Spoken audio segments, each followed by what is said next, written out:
So first of all, you need some images. You're going to need your module bounce and an art panel. So I'm going to pop over to the internet here, and if you go to, uh, well, Ninja's the people that invented this thing, but you can get them from other manufacturers as well. So you can either take this photo yourself of your actual unit, or if you need one from the manufacturer, you can go to their site. So I've gone over to Ninja and looked into their modules.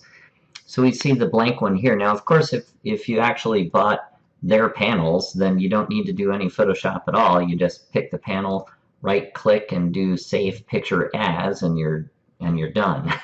But in this case, let's say that you've got an art panel from a different manufacturer. So first you would just right click and save the image as a blank module, and I've already done that.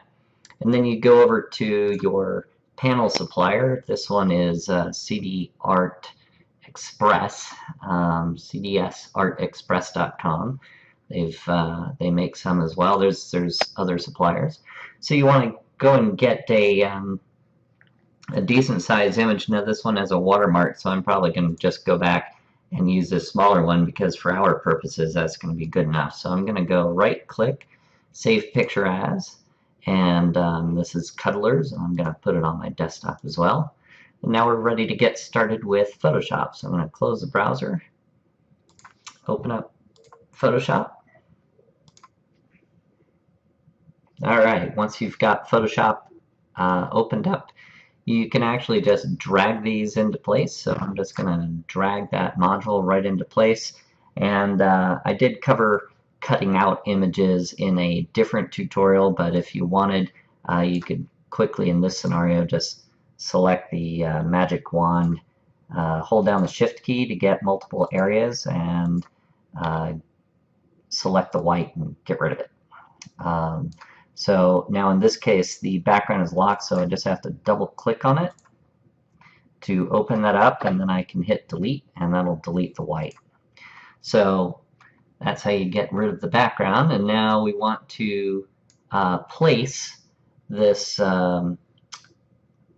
image, but first we have to cut that one out too because we have a white background on it. So I'm going to say New and drag that in here.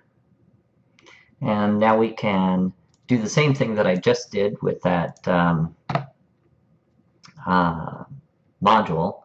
So we need to cut it out. So we're just going to hold down the Shift key with the magic wand, select the white, get it out of there, and let's see, because this one was already set up as an image, we have to rasterize this one. So I'm just going to say rasterize.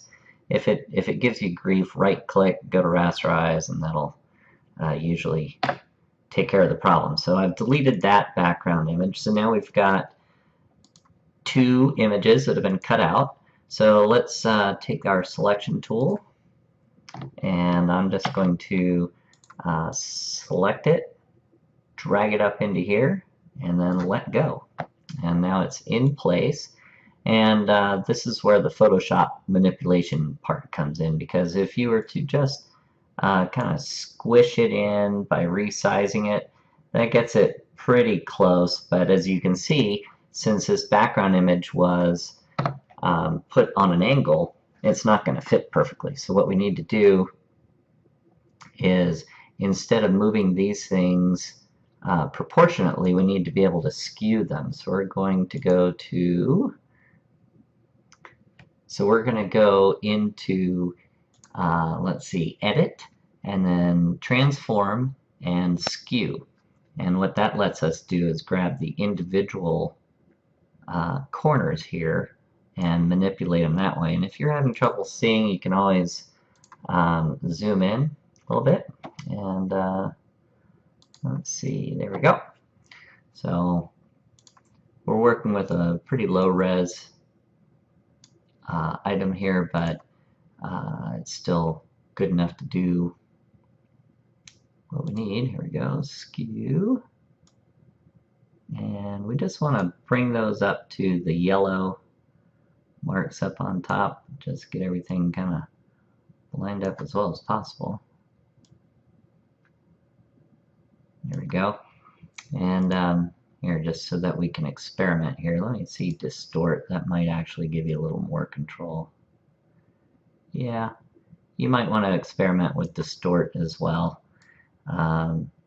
Get these things lined up on the yellow, and that's about it. You hit enter to deselect, and now you got an image that looks like it's actually on there pretty well. Let me zoom back out a little so you can see what it would look like. And that's really about it. So at that point you would just go to File and Save for Web. And to keep that transparency, you're going to either need to save it as a PNG, depending on what file size you want. I tend to go with the 24. Or you can use the GIF or GIF, depending on how you want to say it. JPEG does not support transparent backgrounds, so if you want it to be sitting on the background without the white, you're going to need to either use the GIF or the PNG. I tend to use the PNG in general, but you know, you can use whatever you want. And it'll give you an idea as to file size here, so we're also making it a little bit smaller in the process. Module combo, cuddles, and that's it. So hope that helps you out with setting up your banner images. See you next time.